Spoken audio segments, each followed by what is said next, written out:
And we're live. But we've had someone reveal their power level this past week. And Kyle's coming out of the closet, you might say. It has been great. I love it.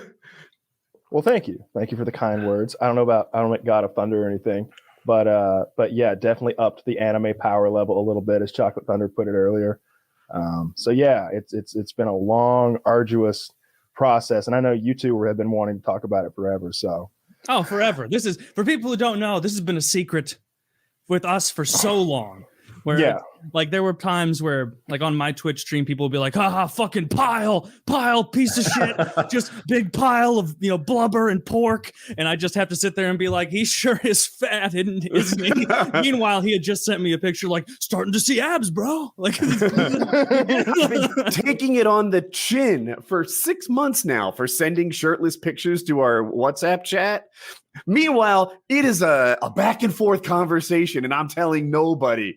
They're all like, what a fucking weirdo old man sending pictures to guys who clearly don't want it. It's like, you assholes have no idea. Oh, I'm sending dick root all day, every day. Every time I get back from the gym and get out of the shower, I'm just like, check out the dick root, boys. It's vascular. That's what vascular. It is. It was. It's like people, like they would be like, so Kyle and Woody, they're sending like shirtless pictures, and nobody knew Kyle was working out. And so I was like, do people really think like Kyle's just like getting fatter, boy? Like what would be his purpose in sending us photos if he wasn't working? To motivate Woody. Like, yeah. I am looking pretty good. What could happen. Look what could happen. We're also excited about this, clearly. Derek, thank you so much for coming on. You facilitated this entire transformation. I can't praise Derek enough. He's definitely been like I guess coach, mentor throughout this whole thing. He's really kept me going throughout it. And Derek's a hard laugh. You know what I mean? When somebody's a hard laugh, you really got to come up with a good joke to get a laugh out of them. Mm-hmm. If you send Derek a picture and you're like, what do you think, man? He was like, all right, we're doing okay. I'm just like, fuck, I really thought I'd get something that time. But you've really got to like get in the gym and make something happen for Derek's like, all right, I see what you're doing now. So like when you get that out of Derek, it feels really good. Some of your photos, I thought, I was like, dude, your head looks photoshopped onto the spot. It's Kyle saying that. I'm like, yeah, I watched him do a natty or not on Superman in the film. And he's like, he's just fat. I don't know what. Look at this piece of shit. Why would they cast him? I'm paraphrasing. I was watching the video you did on Kyle on your channel this afternoon, and like you would bring the picture up, and you brought one up, and I'm like, man, he's starting to look jacked there, looking big. And your comment was like, now he looks okay. Now this is nothing that you would notice in public, and it's like, no, this is nothing that you would notice in public because you have no periphery over the delts. That's how you take Derek down from behind. The mind warped perception in the fitness industry is next level. Like you see a guy who's easily a top 0.01% physique, and you're comparing it to some genetic like hyper elite outlier. Your brain's just so fried that you're like, oh, visible abs. I see that every day on Instagram or whatever. And then you don't realize that how many guys in your gym even have any size on their frame at all, plus abs simultaneously, like zero.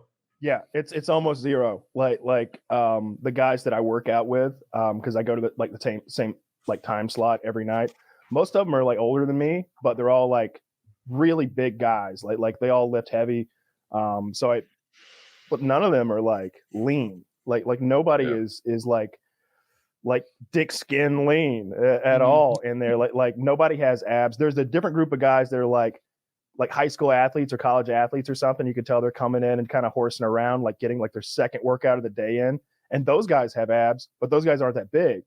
And so there's just not that many guys who are both big and lean. It's super rare. Yeah, transformation was wild, dude. Like, as much as you guys are saying I wasn't impressed, like I thought I did a pretty good job of showing like my enthusiasm about the whole process. And I thought it was absolutely, yeah.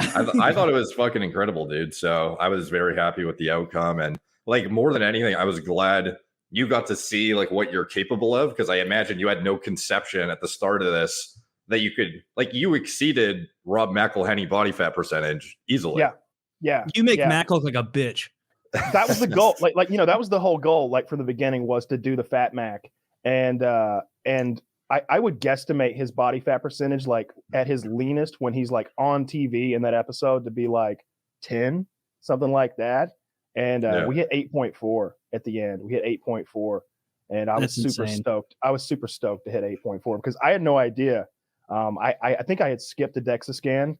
I had been getting them monthly, but like the previous DEXA scan, I think I was like low, like 12%, something like that, 13%, like very visible abs. Like my forearms were just like road maps, but I didn't think I was in single digits. And then like when we got in there on May 4th or whatever it was to the DEXA, she was like, what do you think you are? I'm like, maybe 10%. She's like, oh no, honey, you're about 3 points away from the bodybuilders that come in here like show ready, and because they'll get down to like 5.5% or something like that. And yeah, hit 8.4%.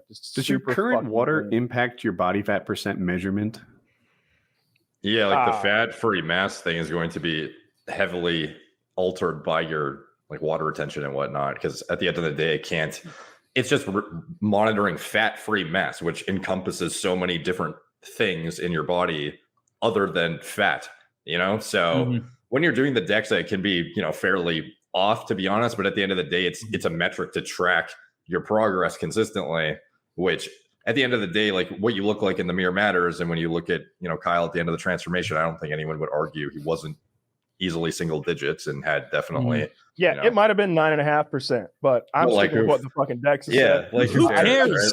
Right? And what I liked was the trend, the trend where we started at 34, and like if you want to say no, DEXAs make you leaner than you actually are, or make you seem leaner, it's like, all right, so what, I started at 37% body fat and I got down to 10. Yeah, you're just making me sound better than what I was saying. So because we started at 33.8, I believe, roughly, and got down to 8.4. So according to them, when you texted me, Kyle, like a year and a few months ago, being like, I'm intentionally eating Five Guys 3 times a day to get as fat as possible, and then I'm going to do Fat Mac. Like, you're the only friend of mine that I believe was setting something like if I told that tale, I'd be like, I'm doing a 5-year plan where I just stay fat. But I was like, yeah, I truly believe it. But Derek, you don't know Kyle as well as I do, but what was your thought when he approached you? Was it like, this guy's going to do it for a couple months and phase out? I have no confidence that he'll stick with like my full like bodybuilder plan, or how yeah. So I had no idea about the whole Fat Mac idea. I just thought he was out of shape and wanted to get, ripped. So I didn't want to tell Derek about that because I was afraid that I had hurt myself on like health markers, and he was going to be like, oh, this is super unhealthy what you've done. I don't think I can help someone like you. You're an idiot. I told Taylor, I told like Mitty, I think I told Chiz, I told like a couple of people in my close life. You're not an idiot. This is it's idiotic. It's incredibly idiotic. But for the bit, I had to commit. I felt like it was so goddamn funny. And just to be clear, because like somebody was like, why didn't you tell Woody? I didn't tell Woody because Woody is such an honest, good-hearted man that deception does not come naturally to him, and he will just accidentally let things slip.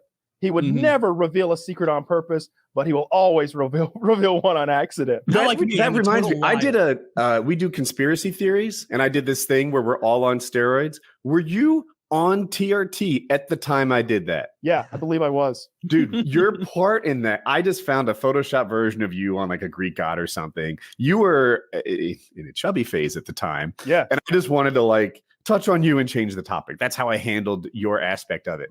I didn't know at the time that you were literally on TRT. Yeah, he photoshopped me onto like a cholo gangster. And like I ended up more ripped than the guy you fucking probably. Photoshopped me on. That's the best part. Yeah, it was wild. So what was the whole process like? Like, did the beginning at any point in the beginning, Kyle, were you like, this is way harder than I thought it would be? This kind of blows, or were you so excited? No, man. What's hard about this is like when you're in when you have this ignorance factor about something and you don't know if the steps that you're making are the right steps, even though they're hard, right? Like you can go in the gym and bust your ass, but if you're doing it with ignorantly, like you don't know what you're actually doing, you might get home and be like super sore, but in the back of your head, you're like, did I even do the right things? Did I do too much? Did I do too little? You don't know if you've done the right thing. And it's hard to like believe in yourself that things are going to pan out. But having Derek there and having this like tried and true method with not only the diet like program, but also the workout program, right down to like, you know, do this many reps, do this many, this much rest, et cetera, like having all of that mapped out for me and being able to just trust in that 100% gave me like so much like confidence to like just keep doing it. Cause I would just keep telling myself, if we just keep going down the road that he's laid out for us, we can't fail. And like forging your own path is hard. You know, I think that's the metaphor that I would use. It's the difference between like hacking your way through a jungle that you don't know what's on the other side versus having a nice trail like cut and like following a leader. Your Twitter question. This might be hard to answer. I don't know what you'll do with it.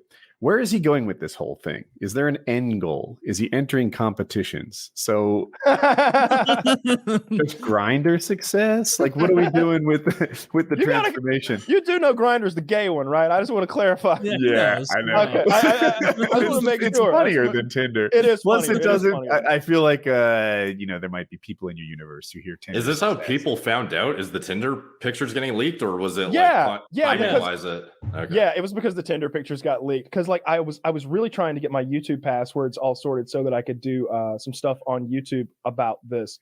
And I'm hoping that we get that worked out. I just got another contact sent to me. We'll see if this guy can work on it. But all of that aside, where am I going with this? So I think I look pretty fucking good right now. Everybody in my life thinks I look pretty fucking good right now.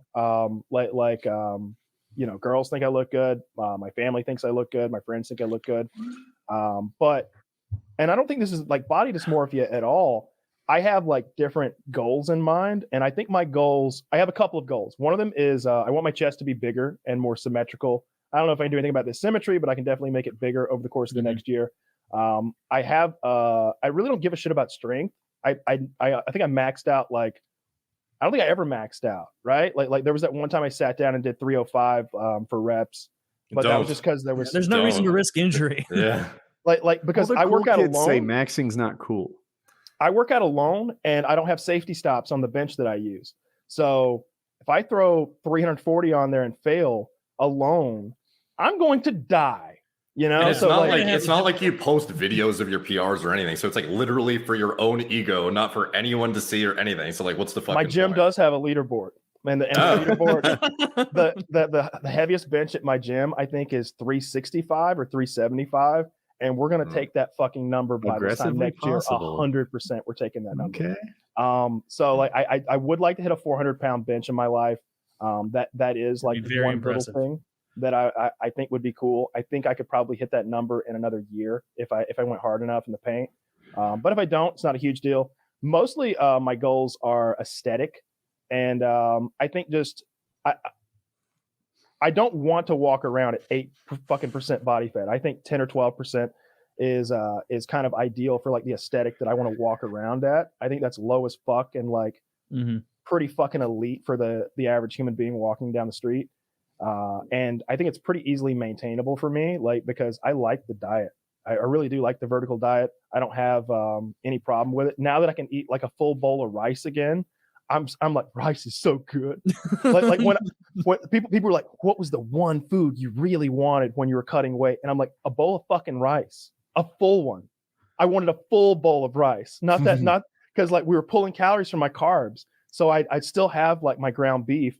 But 10 almonds and 10 grains of rice, Kyle. What are you complaining about? Like, were you doing anything to make the rice tastier, or just a bowl of white rice? I like when I first started, like cooking the meals that Derek laid out for me. It was like, all right, here's my spinach on this side, and here's my peppers on this side, and here's my meat, and here's my rice, and they were all like sectioned on a plate. By the end, everything is in a bowl. Everything's in a bowl mixed together. Put some salsa or some sriracha on top and just eat it over the sink, and then like go about my day, and then do that 4 times a day. Everything just goes in a bowl and gets mixed together now. Eat it over the sink. I'm just it's by the end. It's such a small amount of food when you're only eating like it's 600 calories. It's like a 600 calorie meal. It's like it's like 8 bites and you're doing done. the dishes. Yeah.